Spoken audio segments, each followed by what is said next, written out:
My name is Kevin Lewis, and I'm the Museum's Programs Outreach Coordinator for the National Museum of the American Indian. At the museum, I oversee the Artist Leadership Program, which targets individual artists for the Western Hemisphere. It also targets museums and cultural centers here in the United States and Canada. We've been doing a prototype here at the Institute of American Indian Arts to target college students for a one-week visit to the collections in Sutla, Maryland during spring break. My name is Melissa Shaginoff. I'm from Kenai, Alaska. I'm on Athabascan and Paiute. And this is my second semester here at IAIA. My name is Charles Rencountre. I'm from Rapid City, South Dakota. I am a Sichangu Lakota from the Kuwichasha Oyate on the Lower Brule Reservation in South Dakota on the Missouri River. This is my reaction to my DC trip in this past spring break. And it's just sort of my impression of what I came away with, the kind of visual references that I gained, and how I'm using them in my work today. I kind of plan to do a mix between collage and figure painting.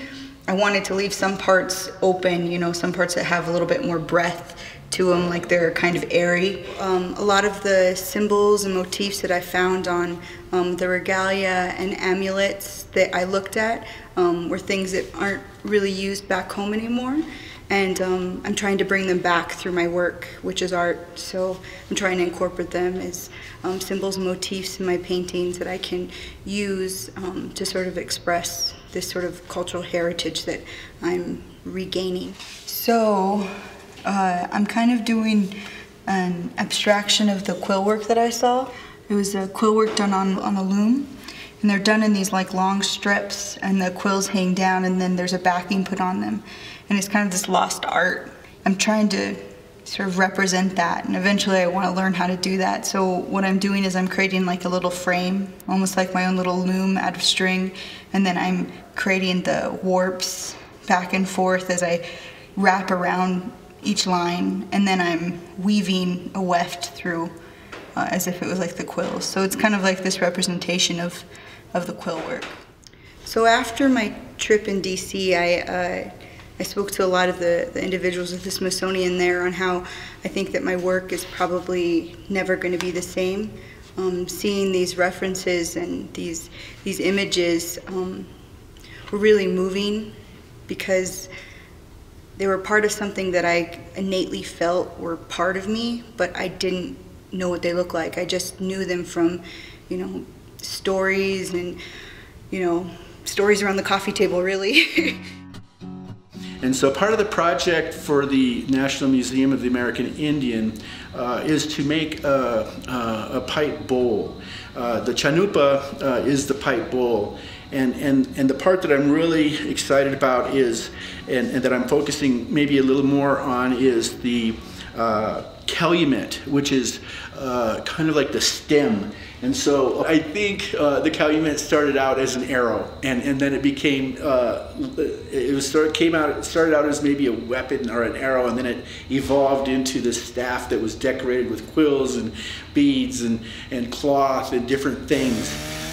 And so it went away from being a weapon to becoming something that was just in itself beautiful, and then it evolved further into this stem that fit into a pipe, and the pipe was more of an embellishment onto the stem than the stem was an embellishment into the pipe. And today in the 21st century, the pipe as a whole has been called many times a peace pipe. After visiting the Smithsonian's National Museum of the American Indian and coming home, you know, I was really intrigued by a piece that I saw in the collection, and I believe it was probably like at least around 1,000 years ago, you know, that they carved that piece, whoever that was. But it was a bird, and it was much like this one here.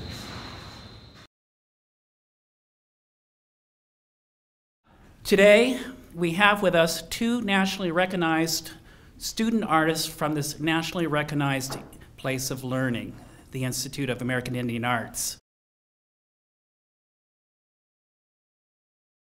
The first day we were there, it was really overwhelming. It's like I thought before, I'd be looking at stuff, you know, from behind a glass, you know, and just empirically and visually experiencing them. And when I walked in, I saw the regalia and the items on shelves, like at my eye level. Like I was able to breathe them and it was just a really amazing experience and kind of overwhelming. But about halfway through the day, I was looking at all the Atna items, and there's about 10. So it was a small collection of the Atna Athabascan items. And just one of the conservators we were looking at this knife, and she was like, well, why don't you turn it over, you know? You can do anything you want. You're here. Do it, touch it, move it. And as we did, we were looking, and inscribed in the leather was the name Chief Nikolai, 1901, Copper River, Alaska, which is my great-great-granduncle. My experience was much like Melissa's.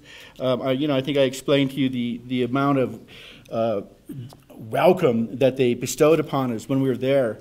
The first day was to go into collections. So when I walked in that room and I seen this rack full of them, I was just standing there going, oh my God, they're all there. They're actually there. And I'm going to be able to look at them. I just was really taken by that. My project that I proposed was a calumet. It was one of the things that stuck out to me because it's an item that's used to create peace. And if you had one of these and you presented it, and the power that was bestowed in something like this had the ability to stop folks from thinking about killing each other or hurting each other or going to war, and to stop and think about how to trade with each other, how to talk with each other, how to do these kinds of things. The other part of my project is this here pipe. Pipes became part of the calumet, and I thought our school should have this one because I thought of the Thunderbird, and I thought of the fact that we're putting the tobacco in the mouth. We're feeding this bird. And so to me it was like giving knowledge to the students at IIA by feeding them knowledge. And so these are some of the metaphors that I came up with when I was making this piece. Thank you very much.